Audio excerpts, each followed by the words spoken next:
जय हिंद। मैं संजय सिंह आप सभी को आप सबके YouTube channel Sanjay online study zone पर स्वागत करता हूं। दोस्तों, ये एडुटेरिया का ऑफलाइन टेस्ट सीरीज चलाया गया था। ठीक है दोस्तों, 17वीं बीपीएससी का प्री एग्जाम के लिए, जिसका नाम जुनून सीरीज था, उसके सॉल्यूशन, उस प्रैक्टिस सेट का मैं सॉल्यूशन लाया हूं दोस्तों। और आंसर क्वेश्चन मैं बताऊंगा, आप भी उसे बनाते हुए चलिएगा। आप कितना बना सकते हैं वो आप चेक कर सकते हैं दोस्तों। 150 प्रश्नों का ये क्वेश्चन होगा, उसमें से मैं आपको केवल 75 प्रश्न भी दूंगा, 75 प्रश्न का सॉल्यूशन करवाऊंगा। अगली वीडियो में इसकी अगली पार्ट 75 प्रश्न मैं लाऊंगा दोस्तों, 2 पार्ट में से लाऊंगा। ये 150 प्रश्न पूरे यदि हम लाता हूँ तो ये आपको समय थोड़ा ज़्यादा टेकन होगा दोस्तों, तो इसलिए कम समय में अधिक से अधिक पढ़ने के लिए हम कोशिश करेंगे और थोड़ा डिटेल्स पढ़ेंगे। इस कारण से आप लोग थोड़ा धैर्य रखिएगा। पूरी सेट में कराऊंगा, तो आज इतना और फिर अगले दिन ये होगा। तो चलिए आज स्टार्ट करते हैं इस सीरीज का पहला प्रश्न। और ये इस सीरीज का पहला प्रश्न है दोस्तों, तो हम लोग देखते हैं। और ये जो सीरीज है, इसमें सबसे पहले आपको आधुनिक भारत का सेट्स दिए हुए हैं दोस्तों। इसमें 3 सेट्स है, चैप्टर वाइज सेट्स आपको मिलेंगे। और उसमें 3 सेट, किसी में 2 सेट्स, किसी में 1 सेट, इस तरह से उसमें 150 प्रश्न होंगे प्रत्येक सेट में। तो चैप्टर वाइज आपको मिलेंगे दोस्तों, तो आप लोग अच्छे से पढ़िएगा। और ये मान के चलिए कि ये काफ़ी इम्पोर्टेंट सीरीज होगा। 15 सेट इसमें है टोटल, हर चैप्टर से दिए हुए हैं इसमें। तो इसलिए आप इस इम्पोर्टेंट सीरीज को मिस मत कीजिए दोस्तों। ज़्यादा से ज़्यादा आप इसे शेयर कीजिए दोस्तों ग्रुप में, लाइक कीजिए एंड चैनल को सब्सक्राइब करना ना भूलें दोस्तों। यदि आप इस चैनल पर नए हैं तो इस चैनल को जरूर से जरूर सब्सक्राइब कर लीजिए। तो चलिए आज हम लोग स्टार्ट करते हैं आज का पहला प्रश्न। आज का पहला प्रश्न कहा गया है इस वीडियो का, किस पुर्तगाली शासक ने स्वयं को 16वीं शताब्दी के प्रारंभ में अरब, फारस और भारत के साथ होने वाले व्यापार का मालिक घोषित कर दिया था? तो वो पुर्तगाली शासक कौन था? 4 ऑप्शन है, इसमें से वो पुर्तगाली शासक मैनुअल प्रथम था। ऑप्शन नंबर सी हमारा सही आंसर। मैनुअल प्रथम था, जिन्होंने अपनी विकसित समुद्री शक्ति, तकनीक एवं अस्त्र यानी अस्त्र यानी बारूद के कारण पुर्तगालियों ने 15वीं शताब्दी के अंत में एवं 16वीं शताब्दी की शुरुआत में हिंद महासागर के व्यापार पर अरब व्यापारियों के प्रभुत्व को नष्ट करने में सफल रहने और अपनी स्थिति की सुदृढ़ कर दिया था। और मैनुअल प्रथम ने 1501 ईस्वी में स्वयं को अरब, फारस और भारत के साथ व्यापार का मालिक घोषित कर दिया था। तो ऑप्शन नंबर सी हमारा सही आंसर है। कब? 1501 ईस्वी में मैनुअल प्रथम ने, 1501 ईस्वी में। ठीक है दोस्तों, तो ऑप्शन नंबर सी सही आंसर है। नेक्स्ट को चलते हैं। इसमें दिया गया है, जब तक आप समुद्री प्रभुत्व रखते हैं आप भारत पर नियंत्रण रखेंगे, और यदि आप ऐसी शक्ति नहीं रखते हैं तो आपको समुद्री तट पर किला उपलब्ध नहीं होगा। उपरोक्त प्रसिद्ध कथन भारत में पुर्तगाली शक्ति के अभ्युदय के संदर्भ में किनका है? ये किन्होंने ऐसा कहा था? ये कथन किनकी है? तो ये कथन है जो अल्फांसो डी अल्मेडा का है। अल्फांसो डी अल्मेडा ने यह कथन कहा था कि जब तक आप समुद्री प्रभुत्व रखते हैं आप भारत पर नियंत्रण रखेंगे। ये कथन है फ्रांसिस्को डी अल्मेडा का। ऑप्शन नंबर बी हमारा सही आंसर है। और फ्रांसिस्को डी अल्मेडा थे जो पुर्तगाल के प्रथम गवर्नर जनरल थे। भारत में पुर्तगाली प्रथम गवर्नर जनरल कौन थे? Francisco de Almeida. तो ऑप्शन नंबर बी हमारा सही आंसर है। 3rd नंबर प्रश्न पे चलते हैं दोस्तों। 3rd नंबर प्रश्न में है सूची 1 सूची 2 को मिलान करना है। चलिए हम लोग देखते हैं। हम लोग चाहेंगे कि पूरी सूची को मिला लें एक बार में। देखिए इसमें दिया गया है, पुर्तगालियों ने गोवा पर अधिकार स्थापित किया। तो कब पुर्तगालियों ने गोवा पर अधिकार स्थापित किया? तो पुर्तगालियों ने गोवा पर अधिकार स्थापित किया था 1510 ईस्वी में। 1510 ईस्वी में पुर्तगालियों ने गोवा पर अधिकार स्थापित किया था दोस्तों।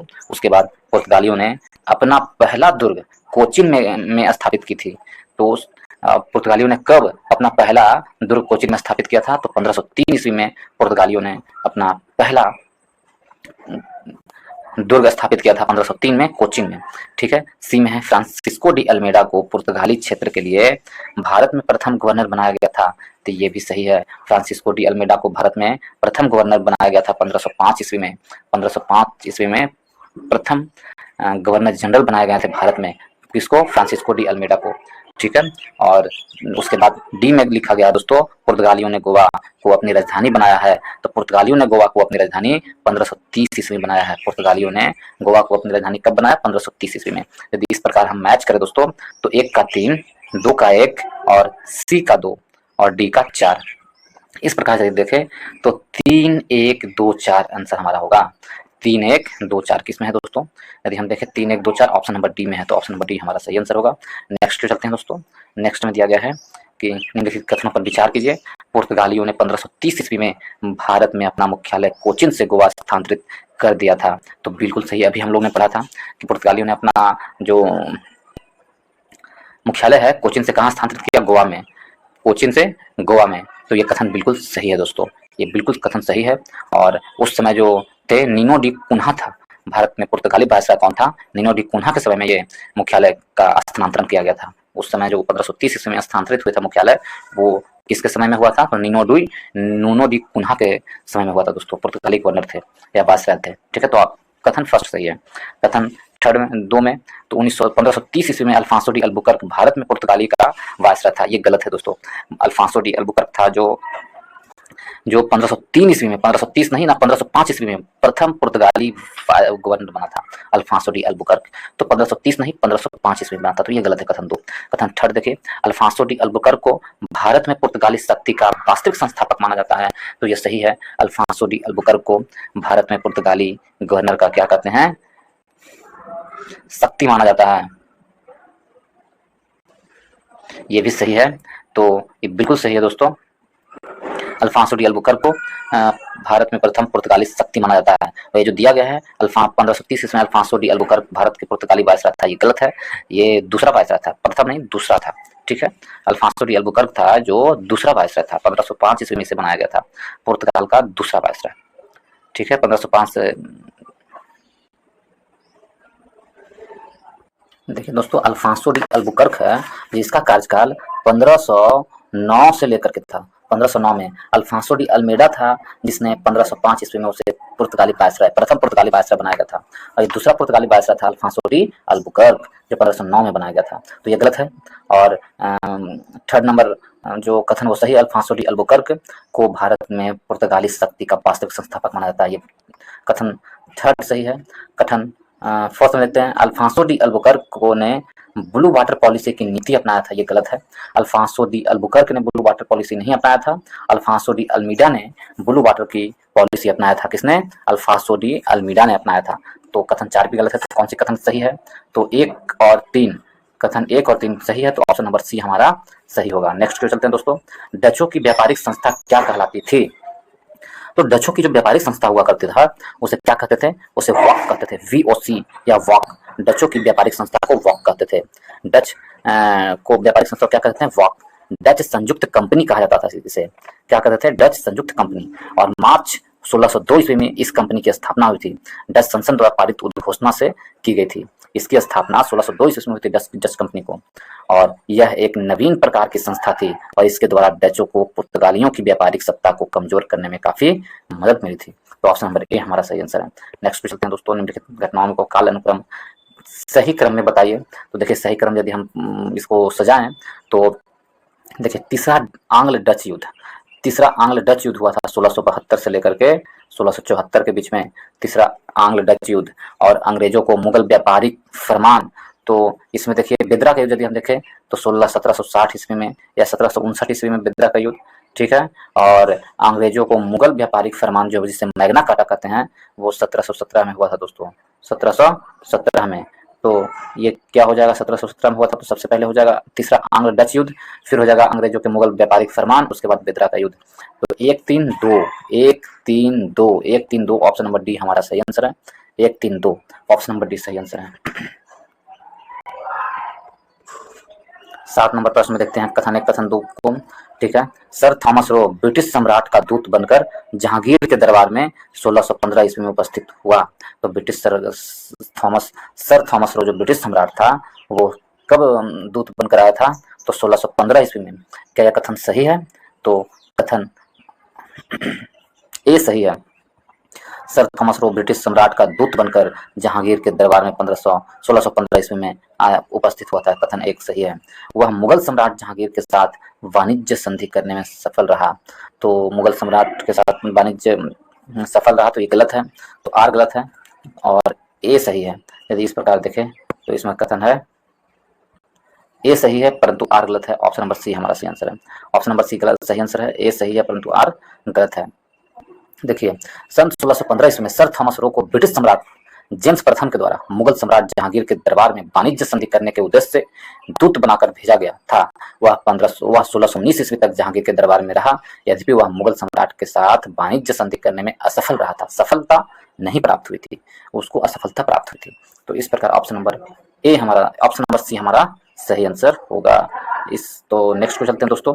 नेक्स्ट है, किस मुगल सम्राट ने 1717 ईस्वी में अंग्रेजी ईस्ट इंडिया कंपनी को शाही फरमान जारी करके विभिन्न व्यापारिक विशेषाधिकार प्रदान किए? कहा जा रहा है किस मुगल सम्राट ने 1707 ईस्वी में, तो वो मुगल सम्राट 1707 में कौन था? फर्रुखसियार था। ऑप्शन नंबर बी हमारा सही आंसर है। फर्रुखसियार जो मुगल सम्राट था वह 1707 में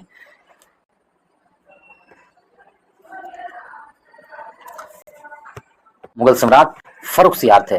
इन्होंने फरमान जारी किया था जिसे मैग्ना कार्टा भी कहा जाता है 1707 ईस्वी में, 1717 ईस्वी में, ठीक है। और 1707 ईस्वी में मुगल सम्राट औरंगजेब की मृत्यु के बाद जो मुगल साम्राज्य था वो कमजोर हो गया था दोस्तों।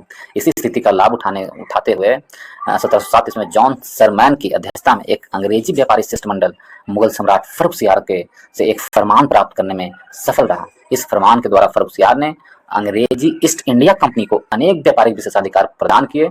यह फरमान भारत में ईस्ट इंडिया कंपनी को स्थापित करने में काफी महत्वपूर्ण सिद्ध हुआ था दोस्तों, और इसे भारत के आर्थिक इतिहास का मैग्ना कार्टा के रूप में कहा जाता है। तो ऑप्शन नंबर बी हमारा सही आंसर है, फर्रुखसियार ने जारी किया था 1707 में। नेक्स्ट चलते हैं 9 नंबर, फ्रांसीसी ईस्ट इंडिया कंपनी की स्थापना कब की गई थी? यदि हम देखें फ्रांसीसी ईस्ट इंडिया कंपनी के बारे में तो 1664 ईस्वी में फ्रांसीसी ईस्ट इंडिया कंपनी की स्थापना की गई थी। 1664 में फ्रांसीसी ईस्ट इंडिया कंपनी की स्थापना 1664 ईस्वी में की गई थी। ऑप्शन नंबर डी हमारा सही आंसर है।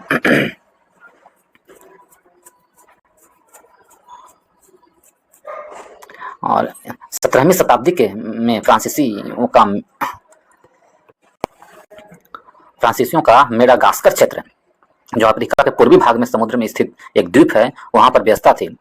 और लुईस 14वीं के शासनकाल में उसके एक मंत्री कोलवर्ट के द्वारा सन 1664 ईस्वी में फ्रांसीसी east India company the company फ्रांसीसी डेज इंडियाज ओरिएंट्स की स्थापना की गई थी। ऑप्शन नंबर डी हमारा सही आंसर है। नेक्स्ट चलते हैं दोस्तों। इसमें दिया कथन है फर्स्ट और सेकंड, उसके आधार पर चुनना है हमें। तो देखिए इसमें है सन 1760 ईस्वी का बांडीवास की लड़ाई भारतीय इतिहास के निर्णायक लड़ाई से एक था।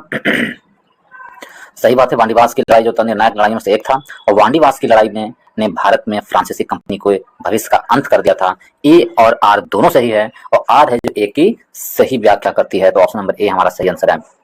देखिए दोस्तों, 1760 ईस्वी में वांडीवास की लड़ाई भारतीय इतिहास के लिए निर्णायक लड़ाई में से एक है। वांडीवास की लड़ाई ने भारत में फ्रांसीसी कंपनी के भविष्य को अंत कर दिया था। तो ऑप्शन नंबर ए सही आंसर है। नेक्स्ट चलते हैं दोस्तों। डेनिश ईस्ट इंडिया कंपनी की भारत में मुख्य व्यापारिक केंद्र किस स्थान पर थी? तो डेनिश ईस्ट इंडिया कंपनी की भारत में मुख्य व्यापारिक केंद्र श्रीरामपुर में थी। श्रीरामपुर में, ऑप्शन नंबर बी हमारा सही आंसर है। बंगाल के श्रीरामपुर में थी। श्रीरामपुर में किसका? डेनिश ईस्ट इंडिया कंपनी के भारत में मुख्यालय। ऑप्शन नंबर बी हमारा सही आंसर है। फ्रांसीसी ईस्ट इंडिया कंपनी ने अपनी पहली व्यापारिक कोठी भारत में कहाँ स्थापित की थी? तो फ्रांसीसी ईस्ट इंडिया कंपनी ने अपनी व्यापारिक कोठी कहाँ स्थापित की है? तो ये कहाँ है फ्रांसीसी ईस्ट इंडिया कंपनी ने? तो फ्रांसीसी ईस्ट इंडिया कंपनी ने सूरत में, कहाँ? तो सूरत में अपनी व्यापारिक कोठी, पहली व्यापारिक कोठी स्थापित की थी फ्रांसीसी ईस्ट इंडिया कंपनी ने। ठीक है दोस्तों, ऑप्शन नंबर ए हमारा सही आंसर है। 1664 ईस्वी में फ्रांसीसी ईस्ट इंडिया कंपनी ने अपनी राजधानी कंपनी के रूप में की गई थी, और इस कंपनी ने 1668 ईस्वी में सूरत में अपनी पहली व्यापारिक कोठी स्थापित की थी। भारत में कब? तो 1668 ईस्वी में। स्थापना हुआ था कब? 1664 ईस्वी में फ्रांसीसी ईस्ट इंडिया कंपनी की, लेकिन भारत पहुंचने के बाद 1668 ईस्वी में सूरत में अपनी पहली कंपनी स्थापित की थी। ऑप्शन नंबर ए हमारा सही आंसर है। 30 नंबर प्रश्न में निम्नलिखित घटनाक्रमों को कालानुक्रम सही रूप से व्यवस्थित कीजिए। तो घटनाक्रम दिए हुए दोस्तों, इसको सही तरीके से हमको व्यवस्थित करना है। यदि हम घटनाक्रम को देखें तो देखिए वास्को डी गामा की दूसरी बार भारत यात्रा। तो वास्को डी गामा पहली बार 1498 में भारत आया था। जब दूसरी बार वो भारत में आया था तो 1502 ईस्वी में वो पुनः भारत आता है वास्को डी गामा। ठीक है। उसके बाद अंग्रेजी व्यापारी मिल्डेन हॉल की भारत यात्रा। अंग्रेजी व्यापारी मिल्डेन हॉल की भारत यात्रा 1599 ईस्वी में हुआ है, 1599 में। उसके बाद अंग्रेजी ईस्ट इंडिया कंपनी की स्थापना 1600 ईस्वी में, ईस्ट इंडिया कंपनी की स्थापना 1600 ईस्वी में, और फ्रांसीसी ईस्ट इंडिया कंपनी की स्थापना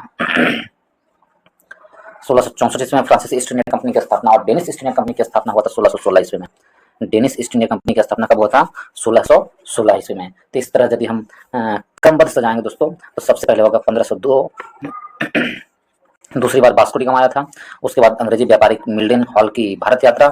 उसके बाद अंग्रेजी ईस्ट इंडिया कंपनी की स्थापना होगा। उसके बाद डेनिश ईस्ट इंडिया कंपनी की स्थापना होगा। उसके बाद फ्रांसीसी ईस्ट इंडिया कंपनी की स्थापना होगा। तो 1, 2, 3 और 5, 4 ऑप्शन क्या होगा? 1, 2, 3, 1, 2, 3 और 5, 4 ऑप्शन नंबर सी हमारा सही आंसर है। नेक्स्ट पे चलते हैं दोस्तों। नेक्स्ट में दिया गया है 14 नंबर प्रश्न में, सर सन 1498 ईस्वी में वास्को डी गामा को भारत तट पर पहुंचने में भारतीय मूल के एक व्यक्ति का मार्गदर्शन प्राप्त हुआ था। उस मार्गदर्शक का नाम क्या था? तो उस मार्गदर्शक का नाम था अब्दुल मजीद। जब वास्को डी गामा भारत आ रहे थे 1498 ईस्वी में, तो अब्दुल मजीद नामक व्यापारी ने उन्हें भारत आने में सहायता की थी। ऑप्शन नंबर ए हमारा सही आंसर है, अब्दुल मजीद। कौन था? उसका नाम क्या था? तो अब्दुल मजीद उसका नाम था। ऑप्शन नंबर ए हमारा सही आंसर है। ठीक है दोस्तों। और वास्को डी गामा भारत में अपने साथ 3 जहाजी बेड़े के साथ आया था 1498 में, और कालीकट के यानी जो केरल के कालीकट के तट पर उतरा था। इन जहाजी बेड़ों को गुजरात के नाविक अब्दुल मजीद द्वारा मार्गदर्शित किया गया था। और कहाँ के थे अब्दुल मजीद? गुजरात के। वास्को डी गामा के भारत आगमन को विश्व इतिहास के संदर्भ में एक महत्वपूर्ण घटना माना जाता है, विशेष रूप से एशिया और यूरोप के बीच संबंधों के दृष्टिकोण से। ऑप्शन नंबर ए हमारा सही आंसर है। 15वां प्रश्न दिया गया 15। इसमें फारस के आक्रमणकारी शासक नादिर शाह ने, कहाँ के था? तो फारस के था नादिर शाह। ये भी प्रश्न पूछता है। 1739 ईस्वी में मुगल सेना को पराजित कर दिया था, और नादिर शाह ने किस युद्ध में मुगल सेना को पराजित किया था? तो नादिर शाह ने किस युद्ध में मुगल सेना को पराजित किया था? तो नादिर शाह ने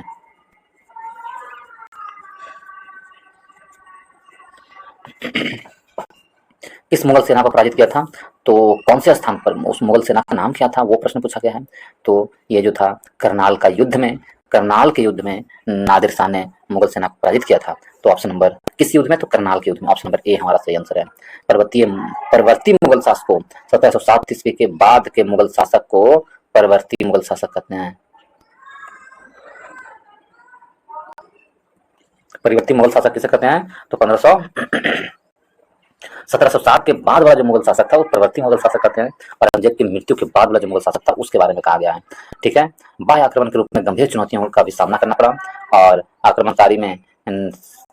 आक्रमणकारी शासक नादिर शाह ने प्रस्तुत की, और 13 फरवरी 1739 को करनालो के युद्ध में नादिर शाह ने मुगल सेना को पराजित किया और दिल्ली में भयंकर लूटपाट मचाया। उस समय मुगल सम्राट कौन थे? मोहम्मद शाह थे। उस समय मोहम्मद शाह थे मुगल सम्राट। कौन थे? तो मोहम्मद शाह थे। कौन सा युद्ध था? तो करनाल का युद्ध था। किस जगह युद्ध हुआ? तो करनाल का युद्ध। ऑप्शन नंबर ए हमारा सही आंसर है। नेक्स्ट क्वेश्चन दोस्तों, निम्नलिखित परिवर्ती मुगल शासकों के शासनकाल, परिवर्ती मतलब समझ गए? पूर्व। आधुनिक मुगल काल से पहले का शासनकाल को क्रम अनुसार संयोजित करें। तो सब दिए हुए कुछ मुगल शासक, उसके क्रम अनुसार सजाना है। तो देखिए दोस्तों, रफीक उद दरजात, पहले रफीक उद दरजात 1719 से लेकर 1719 28 फरवरी से लेकर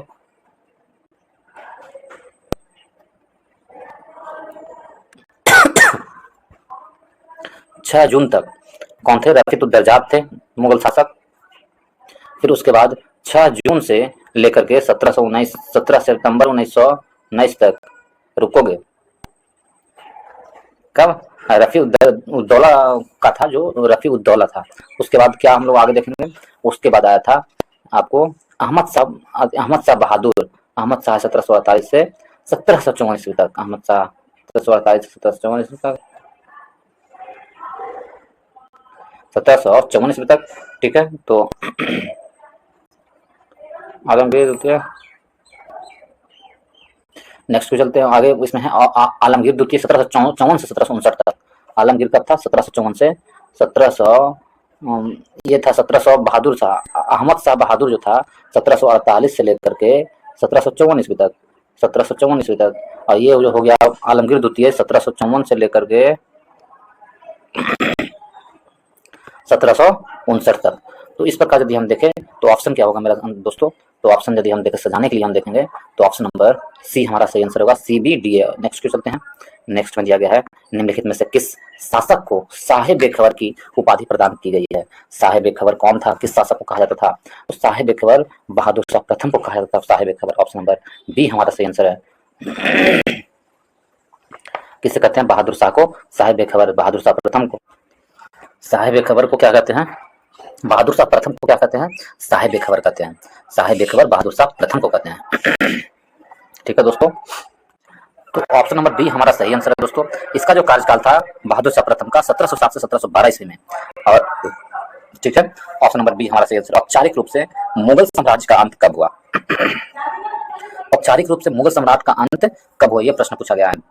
देखिए, मुगल सम्राट का जो अंत हुआ नवंबर 1858 ईस्वी में। औपचारिक रूप से मुगल सम्राट का अंत हो गया नवंबर 1858 में, जब बहादुर शाह द्वितीय, जिनका कार्यकाल बहादुर शाह द्वितीय कार्यकाल कब था? 1837 से 1857 ईस्वी तक बहादुर शाह द्वितीय का कार्यकाल था और वह मुगलों का अंतिम मुगल शासक थे। ठीक है, उसने 1857 ईस्वी के विद्रोह में भाग लिया और अंग्रेजों द्वारा बंदी बना लिया गया। उसे बंदी बनाकर रंगून भेज दिया गया, जहां 1862 ईस्वी में उनकी मृत्यु हो गई। मुगल शासक बहादुर शाह द्वितीय को कब 1862 में मृत्यु हो गई। औपचारिक रूप से 1 नवंबर 1858 को महारानी विक्टोरिया ने मुगल साम्राज्य के अंत करने की घोषणा की और भारत में अंग्रेजी हुकूमत की स्थापना कर दी। ऑप्शन नंबर डी हमारा सही आंसर है। नेक्स्ट क्वेश्चन चलते हैं, इसे भी कथन है। कथन में कह रहा है औरंगजेब ने 9वें सिख गुरु तेग बहादुर की मृत्यु दंड दिया था। तो औरंगजेब ने 9वें सिख गुरु तेज बहादुर की मृत्यु दंड दिया था, ये बिल्कुल सही है। और गुरु तेग बहादुर ने कश्मीरी पंडितों के अधिकारों का समर्थन किया था और इस्लाम धर्म अपनाने से इनकार कर दिया था, तो ये भी सही है। और इसी कारण उनको मृत्यु दंड दिया था। तो दोनों कथन सही है, तो इस प्रकार ऑप्शन नंबर ए हमारा सही आंसर होगा। नेक्स्ट चलते हैं दोस्तों। नेक्स्ट में दिया गया है, थोड़ा गलत खराब है दोस्तों, इस कारण से ऐसा हो रहा है। चलिए 20 नंबर प्रश्न को चलते हैं हम लोग। 20 नंबर प्रश्न में है पानीपत की तीसरी लड़ाई के संदर्भ में निम्नलिखित कथनों पर विचार कीजिए। ठीक है, तो इसमें कथन 1 में कह रहा है, कथन 1 में है यह लड़ाई मराठों और अफगानों के बीच 14 फरवरी 1761 को लड़ा गया था। बिल्कुल सही है दोस्तों। इस लड़ाई में मराठों की ओर से विश्वासराव और सदाशिवराव भाऊ सहित लगभग 28,000 मराठा मारे गए थे। तो ये भी सही है दोस्तों। पानीपत की तीसरी लड़ाई ने यह निर्णय कर दिया कि भारत पर कौन शासन करेगा, तो यह गलत है, यह निर्णय नहीं किया था। तो ऑप्शन नंबर 1 और 2 सही है। तो कथन कौन सा कथन सत्य है? कथन 1 और 2 सही है, ऑप्शन नंबर ए सही है। नेक्स्ट क्वेश्चन 21 में 18वीं शताब्दी के मध्य में रोहेलखंड राज्य की स्थापना किसने की थी? रोहेलखंड की स्थापना अली मोहम्मद खान ने की थी। किसने? अली मोहम्मद खान ने 1818वीं शताब्दी में रोहेलखंड की स्थापना की थी। ऑप्शन नंबर सी हमारा सही आंसर होगा। ठीक है, ऑप्शन नंबर सी सही आंसर है। नादिर शाह के आक्रमण 1739 ईस्वी के पश्चात उत्तर भारत में सत्ता के पतन का लाभ उठाकर अली मोहम्मद खान नामक अफगान ने आधुनिक बरेली जिला, जो उत्तर प्रदेश में पड़ता है, के आसपास के क्षेत्रों में रोहेलखंड नामक एक छोटे से स्वतंत्र राज्य की स्थापना की थी। तो ऑप्शन नंबर सी सही आंसर है। नेक्स्ट चलते हैं दोस्तों। इसमें दिया गया है नेक्स्ट में उत्तर मुगल काल में निम्नलिखित में से कौन सा राज्य उत्तराधिकारी राज्य की श्रेणी में नहीं आता है? कौन नहीं आता उत्तर मुगल काल में उत्तराधिकारी राज्य की श्रेणी में? देखें उत्तर मुगल काल में तो मैसूर था जो नहीं आता। ऑप्शन नंबर बी हमारा सही आंसर है। देखिए उत्तर मुगल काल में केंद्रीय नियंत्रण के कमजोर पड़ जाने के कारण विभिन्न क्षेत्रों में अनेक प्रकार के स्वतंत्र एवं स्वायत्त राज्यों का उदय हुआ था।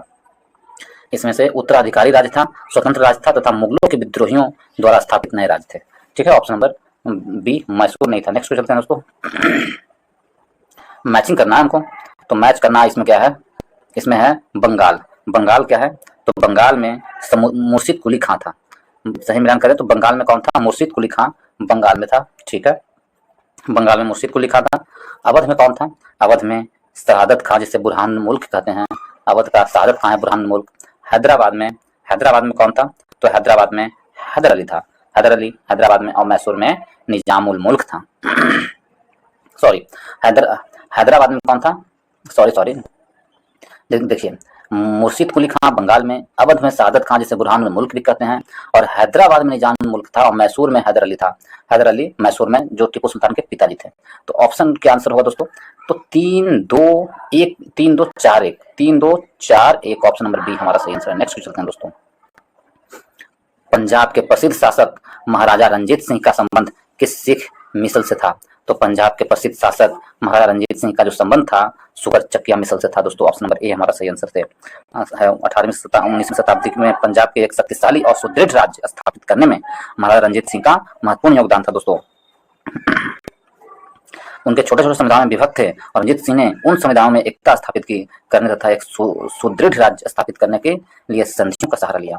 और उन छोटे सिख समुदायों को मिसल कहा जाता था, जो संख्या में कुल कितने मिसल थे? 12 मिसल थे, और उनमें से महाराजा रंजीत सिंह का संबंध शुक्र चकिया मिसल से था। ऑप्शन नंबर ए हमारा सही आंसर है। मराठा साम्राज्य के प्रथम पेशवा कौन थे? तो मराठा साम्राज्य के प्रथम पेशवा का नाम क्या था? तो बाजीराव विश्वनाथ या बालाजी विश्वनाथ थे, मराठा साम्राज्य के प्रथम पेशवा थे। ऑप्शन नंबर सी हमारा सही आंसर है।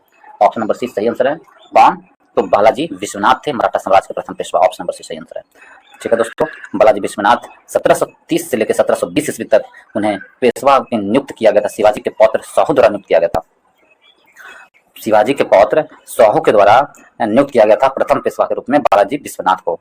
और बालाजी विश्वनाथ ने साहू को उसकी ताई ताराबाई के साथ चले संघर्ष में काफी महत्वपूर्ण योगदान दिया था। इस कारण से ऑप्शन नंबर सी हमारा सही आंसर है, बालाजी विश्वनाथ। नेक्स्ट चलते हैं।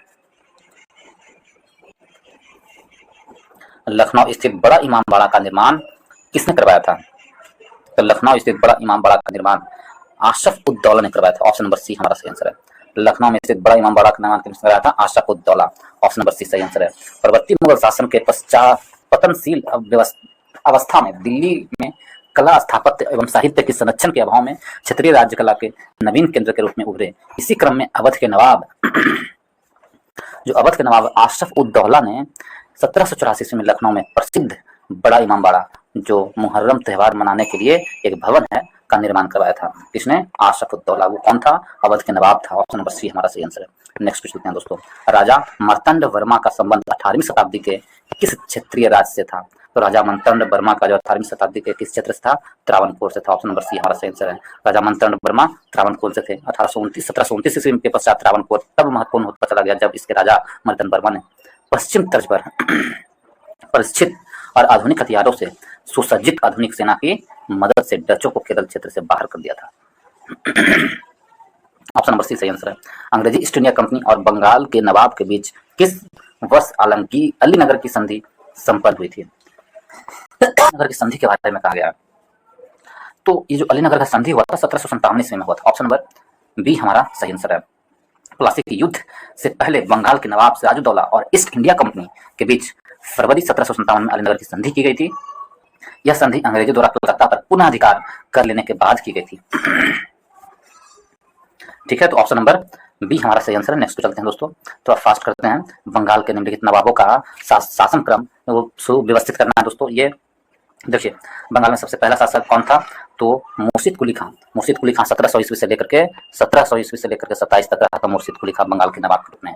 और फिर मुर्शिद कुली खां, उसके बाद यदि हम अलीवर्दी खां को देखें तो अलीवर्दी खां 1740 से लेकर के 1756 तक बंगाल में शासन किया था। उसके बाद सरफराज खां को देखें तो 1739 से लेकर के 1740 ईस्वी तक बंगाल में शासन किया। उसके बाद शाह शुजा को देखें तो 1727 से लेकर के 1727 से 39 ईस्वी तक शाह शुजा बंगाल का नवाब रहा। तो हमको सुसज्जित करना है, व्यवस्थित करना है। तो 1 होगा, फिर 4 होगा, फिर 3 होगा, फिर 2 होगा। तो 1 4 3 2 ऑप्शन नंबर सी हमारा सही आंसर है। नेक्स्ट चलते हैं दोस्तों। नेक्स्ट में क्या किया गया है? रिक्त स्थान को पूर्ति करना है।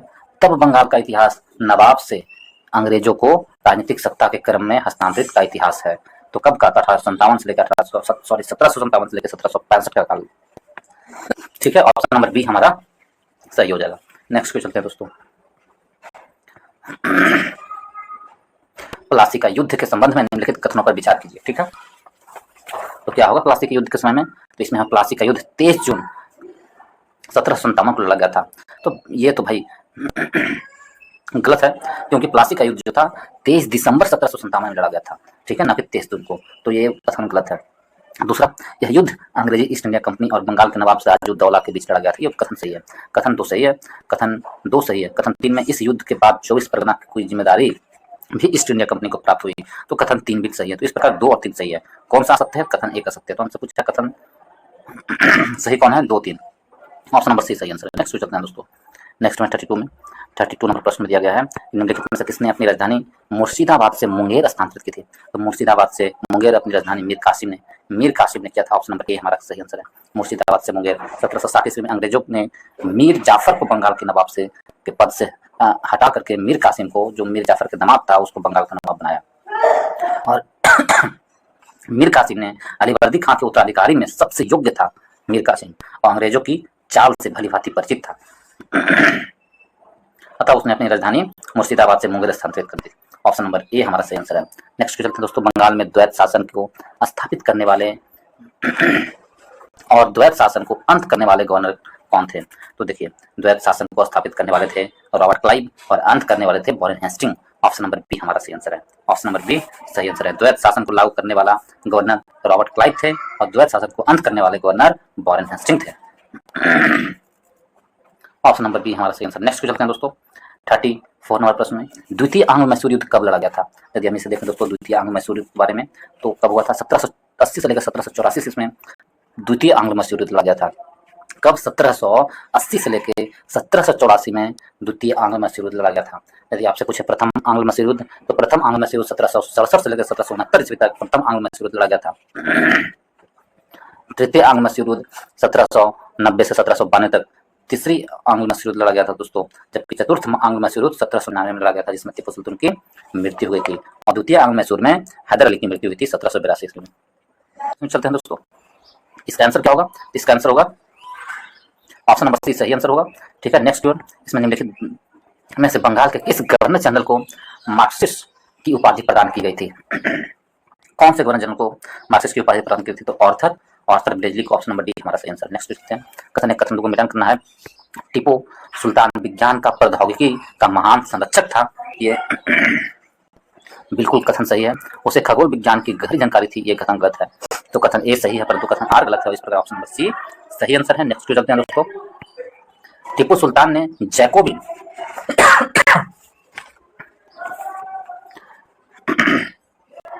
को स्थापित करने में किस देश के सैनिकों की मदद ली थी? तो टीपू सुल्तान ने जैकोबिन क्लब को स्थापित करने में फ्रांसीसी देश की मदद ली थी। ऑप्शन नंबर बी हमारा सही आंसर है। फ्रांस देश का मदद किया था, जिसे फ्रांस में उस समय 1789 में फ्रांसीसी क्रांति चल रहा था। एक क्लब था जिसे स्वतंत्रता, समानता और बंधुत्व एवं लोकतंत्र में गहरी आस्था थी। टीपू सुल्तान की भी लोकतंत्र में अत्यंत निष्ठा थी और वह एक महान राजनीतिक था। उसने 1797 ईस्वी में श्रीरंगपट्टनम में एक जैकोबिन क्लब स्थापित करने में फ्रांसीसी सैनिकों की मदद की थी। ऑप्शन नंबर बी सही आंसर है। नेक्स्ट चलते हैं दोस्तों, मैच करना है इसको। इसमें है होलकर। होलकर कहाँ के थे? तो होलकर थे इंदौर के रहने वाले थे होलकर। गायकवाड़ कहाँ के थे? बड़ोदरा के रहने वाले गायकवाड़। भोसले नागपुर के रहने वाले हैं भोसले दोस्तों, और सिंधिया थे ग्वालियर के रहने वाले हैं सिंधिया। ग्वालियर के कहाँ? सिंधिया ग्वालियर के हैं। और एक और बचे पेशवा थे जो पुणे के रहने वाले हैं। तो मैचिंग होगा।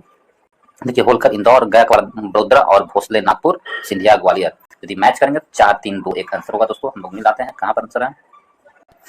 4 3 2 1। ऑप्शन नंबर ए हमारा सही आंसर होगा। नेक्स्ट चलते हैं दोस्तों, इसमें दिया गया 39 नंबर प्रश्न में, अंग्रेजों एवं मराठा पेशवा के बीच सालाबाई की महत्वपूर्ण संधि किस वर्ष की गई थी? अंग्रेज और मराठा के बीच जो सालाबाई की संधि हुई थी, कब हुई थी सालाबाई की संधि? 1782 ईस्वी में सालाबाई की संधि हुई थी। ऑप्शन नंबर सी हमारा सही आंसर होगा। 1782 में प्रथम आंग्ल मराठा युद्ध 1775 से 1782 में चली थी। उसी समय अंग्रेजों एवं मराठा के बीच सालाबाई की संधि हुई थी 1782 ईस्वी में। ठीक है दोस्तों, और इस संधि के द्वारा अंग्रेजों ने सिंधिया से पूर्व में जीते गए उनके सभी क्षेत्रों को वापस लौटा दिया था। दोनों पक्षों में 20 वर्ष तक शांति सुनिश्चित करने की बात की गई थी। अतः इस संधि के द्वारा प्रथम मराठा युद्ध का अंत हुआ था। मराठा, नेक्स्ट को चलते हैं। ऑप्शन नंबर सी सही आंसर है। नेक्स्ट की ओर 40 नंबर, मराठा परिसंघ को अंतिम और औपचारिक रूप से कब भंग किया गया? तो मराठा परिसंघ को अंतिम और औपचारिक रूप से 1818 में भंग किया गया। ऑप्शन नंबर सी हमारा सही आंसर है, 1818 में। कब भंग किया गया? तो 1818 में किया गया। तृतीय आंग्ल मराठा युद्ध 1818 ईस्वी में मराठों के पुनः पराजय हो गई और परिणाम स्वरूप जून 1818 ईस्वी में पेशवा ने पूरी तरह अंग्रेजों के समक्ष आत्मसमर्पण कर दिया और मराठा परिसंघों को भंग कर दिया गया। पेशवा को कानपुर के निकट बिठूर की एक छोटी सी जगीर और पेंशन देकर वहां भेज दिया गया। तो 1818 में समाप्त कर दिया। ऑप्शन नंबर सी हमारा सही आंसर है। नेक्स्ट क्वेश्चन दोस्तों 41 नंबर प्रश्न की ओर। 1843 ईस्वी में अंग्रेजों द्वारा सिंध विजय के समय भारत का गवर्नर जनरल कौन था? 1843 में अंग्रेजों द्वारा सिंध विजय के समय भारत का गवर्नर जनरल कौन था? तो भारत का जो गवर्नर जनरल था उसका नाम था Lord Attenborough. Option number Attenborough जिसको बोलते हैं, ऑप्शन नंबर बी हमारा सही आंसर है। सिंध विजय एटनबरो के समय हुआ था। ठीक है, ऑप्शन नंबर बी सही आंसर है। और यह जो सिंध का विजय हुआ था, प्रथम आंग्ल अफगान युद्ध हुआ था उस समय 1839 से 1842 के पश्चात अंग्रेजों ने सिंध पर सीधा नियंत्रण स्थापित कर दिया था। कब? प्रथम आंग्ल अफगान युद्ध के बाद 1839-1842 में हुआ था। और लॉर्ड एटनबरो भारत का गवर्नर जनरल थे उसमें। ऑप्शन नंबर बी सही आंसर है। रिंग फेंस की नीति की प्रणेता कौन थे? घेरे की नीति के प्रणेता कौन थे? तो घेरे की नीति के प्रणेता वॉरेन हेस्टिंग थे। ऑप्शन नंबर ए हमारा सही आंसर है। वॉरेन हेस्टिंग को रिंग फेंस की नीति का जन्मदाता माना जाता है और वॉरेन हेस्टिंग का कार्यकाल 1774 से लेकर 1785 ईस्वी तक था। कब? 1774 से 1785 में था। वॉरेन हेस्टिंग ने गवर्नर जनरल के रूप में जब पद संभाला तब अंग्रेज भारत में मैसूर, मराठा और हैदराबाद जैसे शक्तिशाली राज्यों का सामना कर रहे थे। अतः उन्होंने रिंग फेंस की नीति का अनुसरण किया, जिसके उद्देश्य बफर जोन्स बनाकर कंपनी की सीमाओं की रक्षा करना था। ऑप्शन नंबर ए हमारा सही आंसर है। वॉरेन हेस्टिंग था उस समय। नेक्स्ट क्वेश्चन चलते हैं 43 में है, भारतीय राज्य पर अंग्रेजी प्रभुत्व स्थापित करने के लिए किसने प्रशासन में सहायक संधि प्रणाली सूत्रपात किया?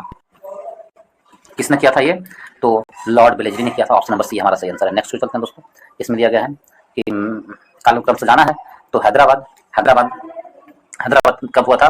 सहायक संधि जो हुआ था वेलेस्ली के द्वारा, हैदराबाद कब हुआ था? तो 1798 से लेकर 1800 ईस्वी तक। 1798 से 1800 ईस्वी तक। और अवध हुआ, मैसूर हुआ था 1799 में मैसूर था। ग्वालियर कब था? 1804 ईस्वी में ग्वालियर था। और अवध था जो 1801 ईस्वी में।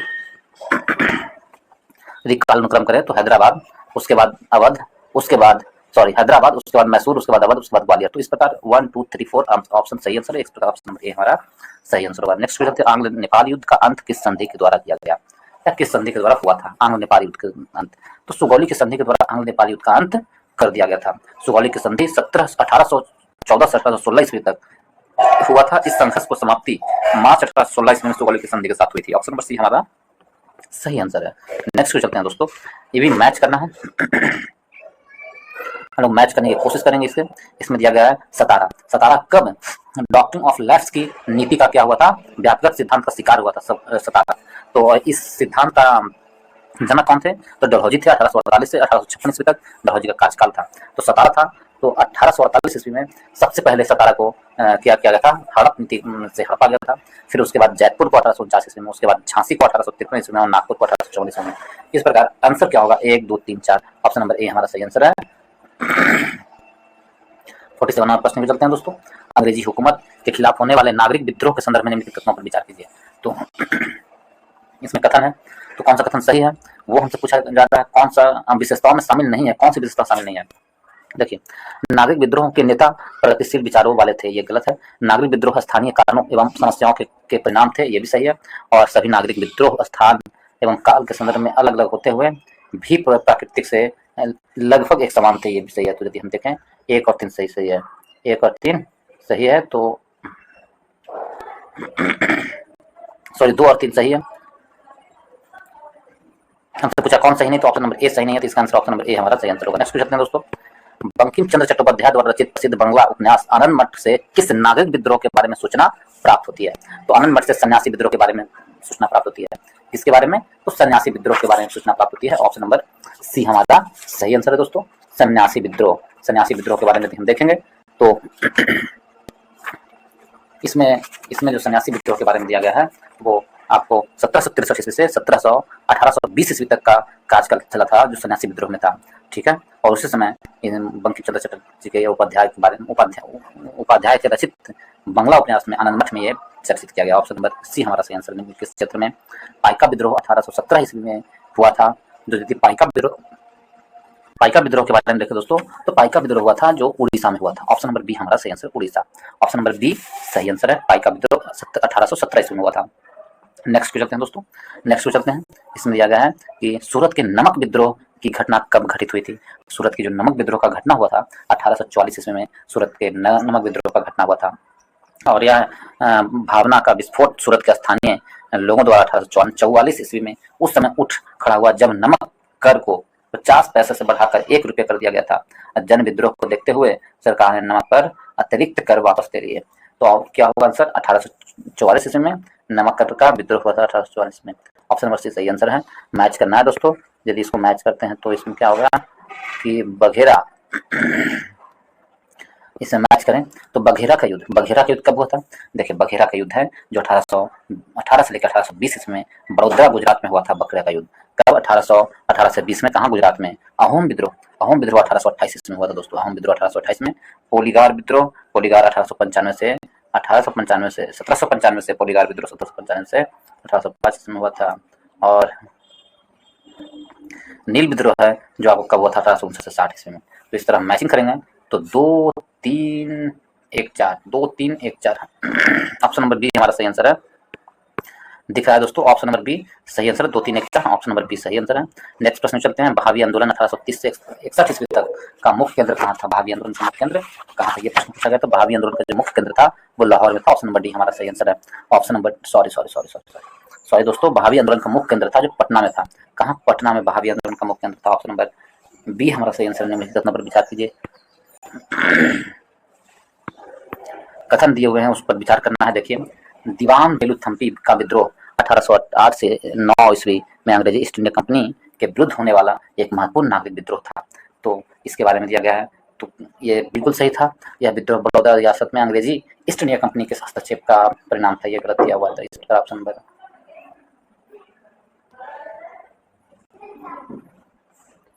तो क्या होगा? तो केवल और केवल एक सही है। नेक्स्ट प्रश्न चलते हैं दोस्तों।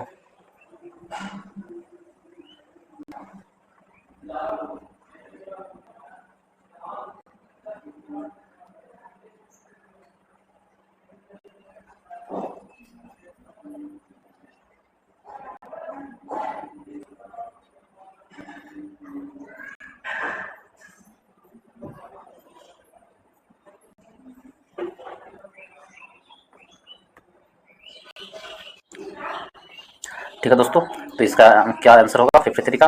53 में है जो केवल एक सही है, बाकी 2 गलत है। तो ऑप्शन नंबर ए हमारा सही आंसर है। नेक्स्ट चलते हैं दोस्तों। नेक्स्ट में दिया गया है, इसमें है 54 में लिखता संघ पूरा करना 1844 से 45 ईस्वी में खाली स्थान कोल्हापुर, समानगढ़ और आदि क्षेत्रों में परंपरागत दुर्गा सैनिकों के बेरोजगार हो जाने का परिणाम था। तो कौन सा विद्रोह हुआ था बेरोजगार हो जाने का परिणाम? तो गडकरी विद्रोह हुआ था। ऑप्शन नंबर सी हमारा सही आंसर है। नेक्स्ट पूछ सकते हैं दोस्तों, किस आदिवासी विद्रोह को उलगुलान या महान कोलाहल के नाम से भी जाना जाता है? महान कोलाहल या उलगुलान विद्रोह के नाम से जाना जाता है कौन आदिवासी विद्रोह को? तो उसे बिरसा मुंडा का विद्रोह जिससे हुआ था, तो मुंडा विद्रोह। ऑप्शन नंबर बी हमारा सही आंसर है। 1890 ईस्वी में ईस्वी के दशक में बिरसा मुंडा के नेतृत्व में छोटानागपुर क्षेत्र के सिंह भूमि एवं रांची जिलों में मुंडा आदिवासियों ने अंग्रेजी हुकूमत के विरुद्ध एक सशक्त विद्रोह किया था दोस्तों। उसे मुंडा विद्रोह के नाम से या उलगुलान विद्रोह के नाम से भी जाना जाता है। नेक्स्ट चलते हैं, कुका आंदोलन के संगठनकर्ता कौन थे? तो कुका आंदोलन के संगठनकर्ता गुरु रामदास थे। ऑप्शन नंबर सी हमारा सही आंसर है। कुका आंदोलन 1840 से 1872 ईस्वी तक की शुरुआत में भगत जवाहरमल एवं उनके शिष्य का ये गुण है।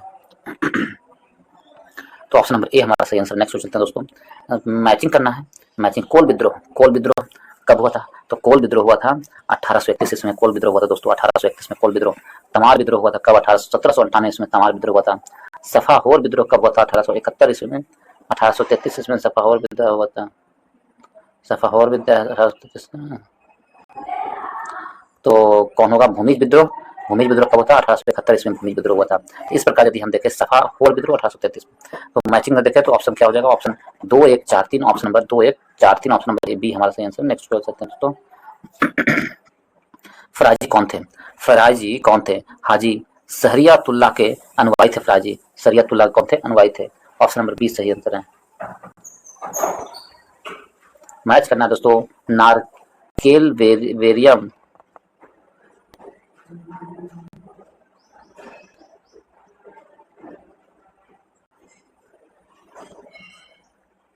ठीक है, नारकेबेरिया विद्रोह है जो किसने किया था, नारकेबेरिया विद्रोह ये है जो बंगाल में हुआ था, मीर नासिर अली के द्वारा किया गया था। मीर नासिर, ठीक है। नारकेलिया नायक विद्रोह, नायक विद्रोह है जो अचल सिंह के द्वारा किया गया था नायक विद्रोह। पागलपंथी विद्रोह,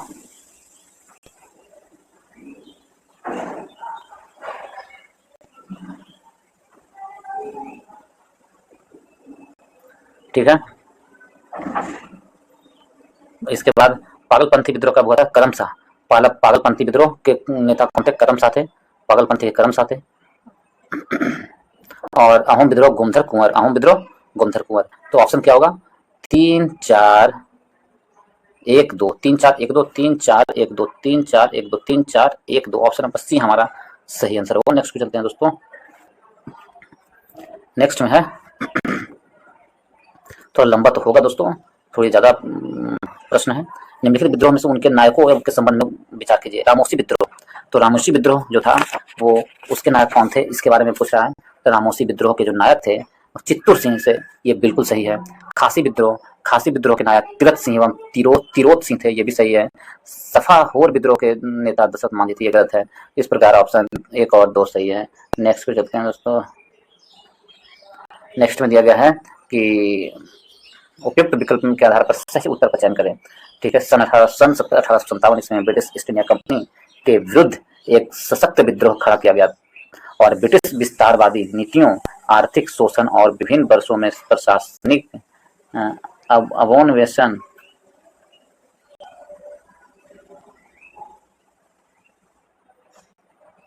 तो क्या हुआ इसका कथन 61 नंबर में, इसका जो हुआ कि सन 1857 में ब्रिटिश ईस्ट इंडिया कंपनी के विरुद्ध एक सशक्त विद्रोह खड़ा किया गया था। सही है, ब्रिटिश विस्तारवादी नीतियां, आर्थिक शोषण और विभिन्न वर्षों में प्रशासनिक अन्वेषणों क्या हुआ था, तो प्रशासनिक अन्वेषणों में विभिन्न भारतीय समुदायों के प्रतिकूल रूप से प्रभावित किया गया था। तो कथन 1 और कथन 2 दोनों सही है और इसकी व्याख्या भी करती है। तो इस प्रकार यदि देखें तो ऑप्शन नंबर ए हमारा सही आंसर है। नेक्स्ट में चलते हैं दोस्तों। नेक्स्ट में है 1857 ईस्वी के विद्रोह का प्रतीक क्या था। देखिए 1857 के विद्रोह का जब हो रहा था उस समय हमारा हम लोग का प्रतीक क्या दिया गया था, कमल और रोटी। 1857 के विद्रोह के प्रतीक था कमल और रोटी, ठीक है। और 100 वर्ष के अर्थात 1757 के 100 वर्ष बाद 1857 ईस्वी में समाप्त हो जाएगी। इसी समानता को व्यापक आधार देने के लिए चापातियों यानी रोटी और कमल के फूल भारत के अनेक भागों में विस्तृत किए जाने लगे, जो 1857 के विद्रोह का प्रतीक था। तो ऑप्शन नंबर सी हमारा सही आंसर। 1857 के विद्रोह के किस नायक को विद्रोह का प्रकाश स्तंभ और डंका शाह के नाम से भी जाना जाता है। विद्रोह का प्रकाश स्तंभ और डंका शाह के नाम से जानते हैं किस नायक को, तो मौलवी अहमद शाह को, मौलवी अहमद अल्लाह शाह को। ऑप्शन नंबर बी हमारा सही आंसर है। नेक्स्ट पे चलते हैं दोस्तों। नेक्स्ट में है 64 में नीलांबर और पीताम्बर 1857 ईस्वी के विद्रोह के प्रमुख नायक थे, निम्नलिखित में से किस क्षेत्र से संबंधित थे। नीलांबर और पीताम्बर थे जो 1857 के विद्रोह के प्रमुख नायक थे, जो झारखंड क्षेत्र से। ऑप्शन नंबर डी हमारा सही आंसर है, झारखंड में। नेक्स्ट पे चलते हैं दोस्तों। 1857 के विद्रोह के नायक को सम्मिलित करना है हमको, कौन कौन नायक कहाँ से थे, थोड़ा सा टफ आपको मिला है सम्मिलित करने के लिए। देखिए गोरख जो उत्तर प्रदेश के थे नायक, उनका नाम था गजाधर सिंह, गोरखपुर में। और मथुरा में कौन थे, मथुरा में देवी सिंह थे, मथुरा में देवी सिंह थे। मेरठ में जो थे कदम शाह थे, कदम शाह मेरठ के थे। ग्वालियर में तात्या टोपे था।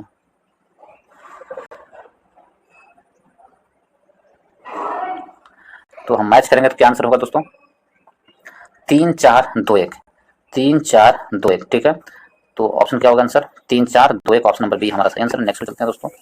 यदि आप लोग को दोस्तों इसी प्रकार भारतीय इतिहास को पढ़ना है, पूरी तरह चैप्टर वाइज पढ़ना है भारतीय इतिहास को, तो पहले मैं पढ़ा चुका हूँ चैप्टर वाइज तीनों खंड को, मध्यकाल, प्राचीन काल, आधुनिक काल, पूरी चैप्टर में समाप्त कर चुका हूँ पूरी बुक को, वो भी प्रीवियस ईयर प्रश्न के साथ। दोस्तों आप लोग जाकर जरूर से पढ़ें, और साथ ही साथ भारतीय संविधान भी मैं समाप्त कर दिया हूँ, उसे भी जाकर जरूर पढ़ें दोस्तों। मुझे विश्वास है कि आप लोगों को उसे पढ़ने से आप लोग काफ़ी महत्वपूर्ण लाभ मिलेगी और आप प्रैक्टिस सेट में अच्छा नंबर लाएंगे दोस्तों। जरूर पढ़ें। और ये जो सीरीज है ये भी महत्वपूर्ण सीरीज है, आप इसे जरूर पढ़ें, आपको बहुत लाभ मिलेगा दोस्तों। और प्रैक्टिस सेट जरूर एक प्रैक्टिस सेट पढ़ें, और हमारे चैनल पर भी प्रैक्टिस सेट उपलब्ध है, आप उस प्रैक्टिस सेट को भी जाकर देख सकते हैं और पढ़ सकते हैं।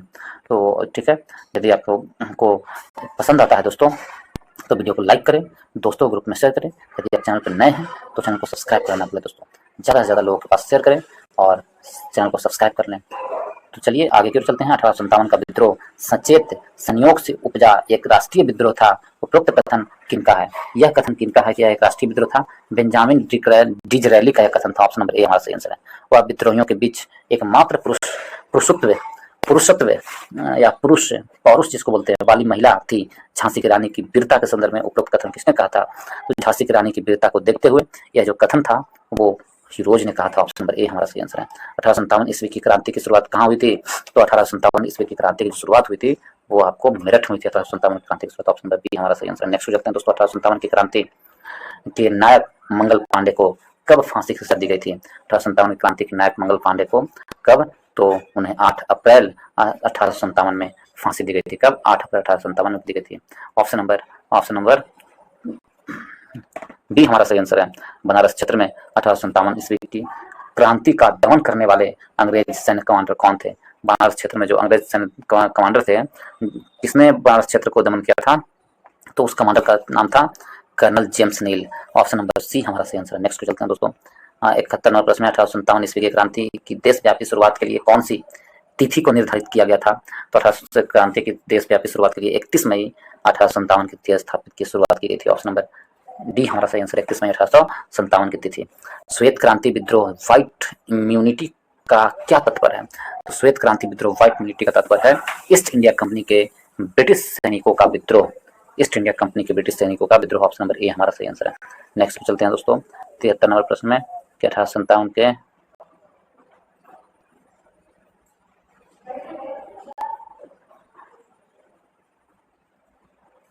ठीक है, तो कौन था 1857 विद्रोह के? हिंदू मुस्लिम एकता का प्रतीक। जिसका आंसर क्या होगा? हिंदू मुस्लिम एकता का जो प्रतीक था दोस्तों वो था आजमगढ़ के घोषणा पत्र से। आजमगढ़ के घोषणा पत्र। ऑप्शन नंबर बी हमारा सही आंसर है। सेकंड लास्ट प्रश्न दोस्तों।